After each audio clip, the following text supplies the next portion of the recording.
the great I am, the reason why affirmations exist in the present moment is because the great I am exists only in the moment. Hi guys, welcome back to another video. I'm so excited for this one because in this video, I am going to be talking about the great I am. The great I am is your consciousness. It is your awareness. We see this throughout scripture in not only the Bible, but we see it in other holy scriptures as well. The great I am lives within you and is the only power that matters. When you affirm and you state that I am, I have noticed in my experience that saying who you are in the present tense, because there is no future and there is no past based off of quantum physics. So since time is irrelevant, the only time that truly matters is now. And the great I am, your consciousness, your awareness, infinite intelligence, your imagination is the only thing that really matters. In The Power of Awareness, this is a book that was published, another Neville Goddard book. He talks specifically about this. I really want to dive deep into what he says here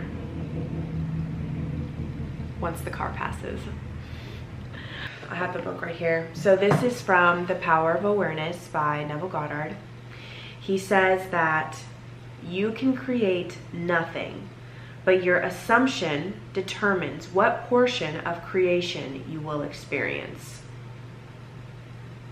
You have infinite free will in choosing the ideas you want to entertain. Everything has already been created. Everything. Creation is finished. It is done.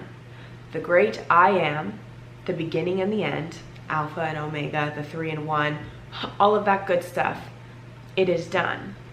And when you boldly claim yourself to be that which you are conscious of being and that which you desire to be, it will manifest into your life. Now, what I think is so important about what he's saying here about assuming yourself and, kind of getting into this state, these are all 3D experiences, right? This is where things come to die. Earth is where all of your prominent beliefs and thoughts, this world, this earth is where all of that imagination comes to pass. This is the reflection. If I'm constantly thinking about buying a pair of shoes and I just love them so much, I had to manifest through a series of circumstances because I don't create shoes as of right now. I created somebody to have that idea.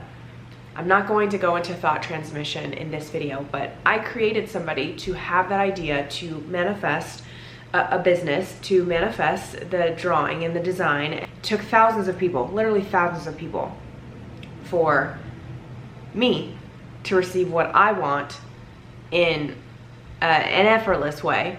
Somebody did that, and it was for me. The great I am is so powerful, it is beyond comprehension. Something else Neville talks about, he talks about persistence. So when the I am is persisting in something and persisting in that awareness, it's foolproof. It is foolproof that when the great I am persists in the assumption and persists in the knowing of that consciousness, knowing that the imagination has already created it, or else you wouldn't even desire it. You cannot think of something that you are not aware of. If it has been brought to your attention, if it has been brought to your awareness, you can have it as well. I continue on with something else he says, which is really important, and it's about persisting. The scriptures tell you that you must persist in rising to, assuming, the consciousness of your wish already being fulfilled. The promise is definite that if you are shameless in your imprudence in assuming that you already have that which your senses deny, it shall be given unto you. Your desire shall be attained. It is necessary to persist. It is necessary. If you hear my cat chewing on some food, that's because that's what the noise is. She's chewing on food right now. Rising to this assumption, it's the same thing that they talk about in the law of attraction, which I will spend more time going into a video about where all of this even stems from. But the law of attraction is basically just a new title that they decided to put on this phrase that reveals the law. It's the law of assumption, law of attraction, it's the same thing. And when you look at assuming and how he talks about you must persist in rising to the consciousness of your wish already being fulfilled, it's the same thing if you go by the law of attraction, kind of rising to that vibration or that level. It's the same thing. You are rising, you are coming up to meet that consciousness, and you're maintaining that state of awareness. A lot of people have been asking me this question about releasing resistance. Resistance, since everything is finished, everything is created, all things exist in the present moment. Everything exists, the good and the bad and the indifferent. God created all of it. There will always be a reality that exists for you where you are trying to repel that idea, and where you push it away, and where you kind of just like let that thought go instead of going towards the action and actually following those impulses, which is fine, because since we are infinite beings, we can't mess this up. We literally can't mess up anything based off of this law. If we decide not to go towards that impulse, there's going to be another impulse, because if we're constantly remaining in the state, it'll naturally happen to where one of these days you will be just so naturally led to the impulse that you don't really think about it, and you just keep doing it.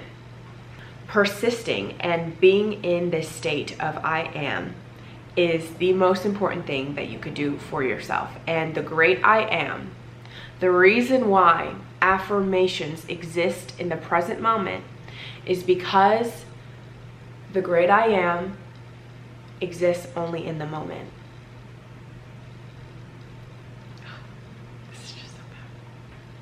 The only thing that matters is the present moment. And you, in your awareness, the only thing that matters is how you perceive yourself to be in this present moment. Not what it's going to look like or what is going to happen in the future, because it doesn't exist yet.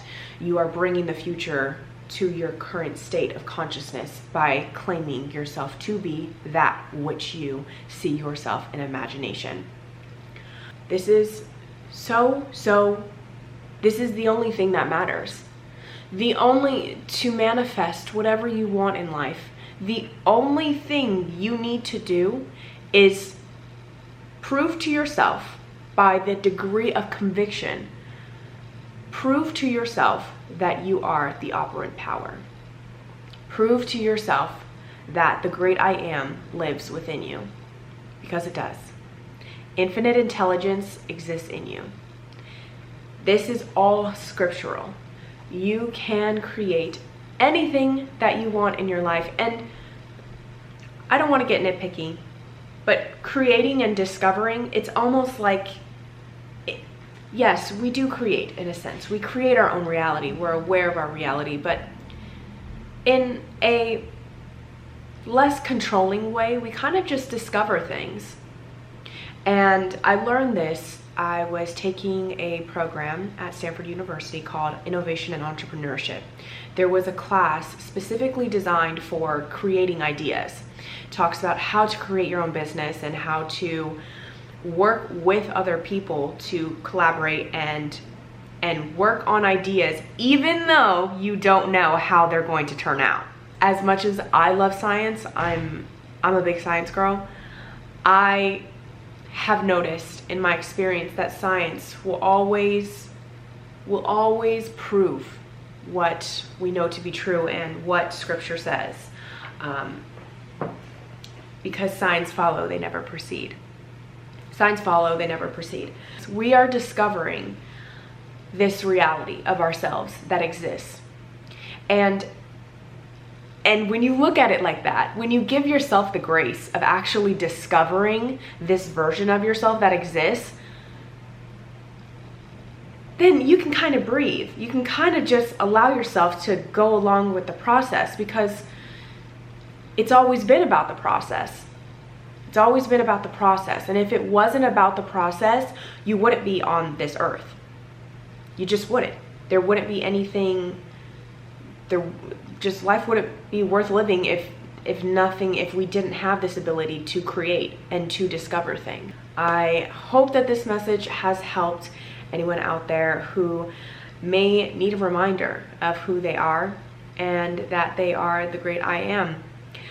You don't need to take on any problems. You don't need to burden yourself with those things. The only thing that you have to do is focus on what you want. The great I am, and convincing yourself of who you truly are, is not only scriptural, but it is formulaic.